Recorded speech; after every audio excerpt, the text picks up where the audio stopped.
Hi, Craig Harmon of Harmony Music, and today I want to share with you some thoughts that were raised in a Facebook forum, a question about how to start something new. Specifically, the request was about starting a children's choir or a children's group, and the more I thought about that, I think that there's a lot of things that can be taken into account when you're starting a new group. I'm not going to talk specifically about resources or things like that because there are plenty of ways to find those. I'm thinking a little bit more on the bigger picture on you don't have a children's choir or you don't have a handbell choir or those types of things. How do you get something started off the ground? I've been blessed to be a part of starting a couple of handbell choirs from nothing, starting a children's choir and a children's music ministry where there wasn't anything.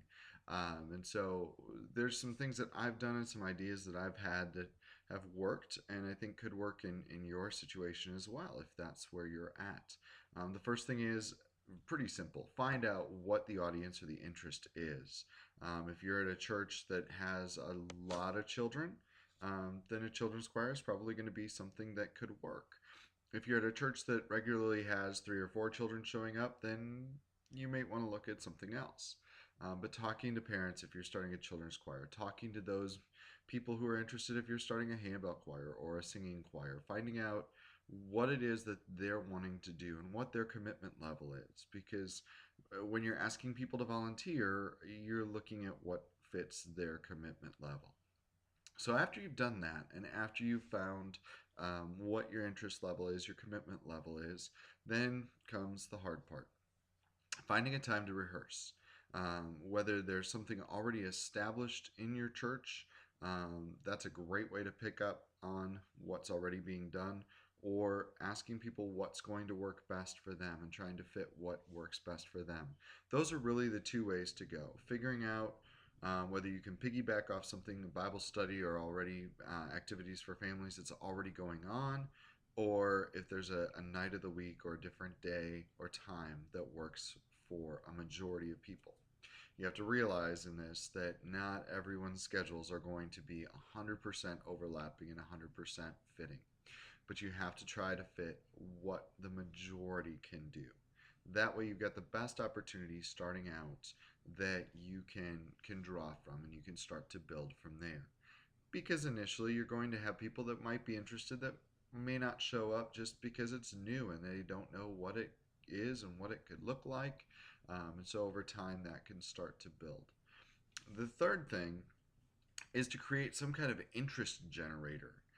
Whether that's some kind of workshop, a Saturday morning, if you're starting a handbell group, to say, we're having a try it out session for handbells, and you come from 9 to 11, and you get to find out what it's like to ring these bells and what the music looks like and how we can go through this.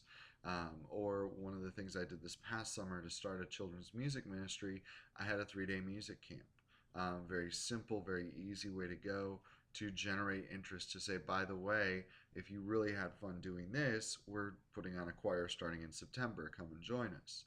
And that did generate a good amount of response. So those types of things can be very helpful as you're looking to start a group. Once you get past that, then the resources, there's tons of them there. All you have to do is ask, and there's lots of them out there. But it's, I think, for a lot of people in the church, a lot of musicians in the church, figuring out this first step is probably one of the harder things to do. To say, what is it that we're supposed to do? My pastor or church leaders are telling me we need to have a children's choir. Good, that's great.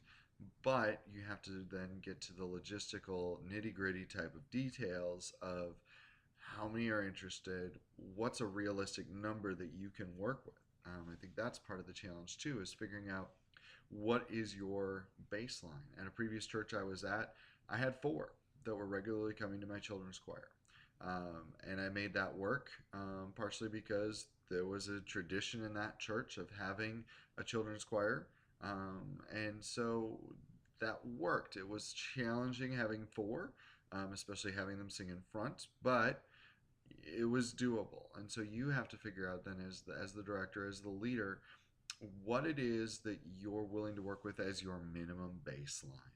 So I hope these ideas help. If you have any other questions or thoughts that pop into your mind, you can definitely email me. My email is harmonymusic, HARMANNY music at yahoo.com. Follow me on Facebook or on Twitter, at Harmony Music on Twitter. And if you search Harmony Music, all one word, you'll find my Facebook page and like there and send me messages. So thank you very much for watching and have a great day.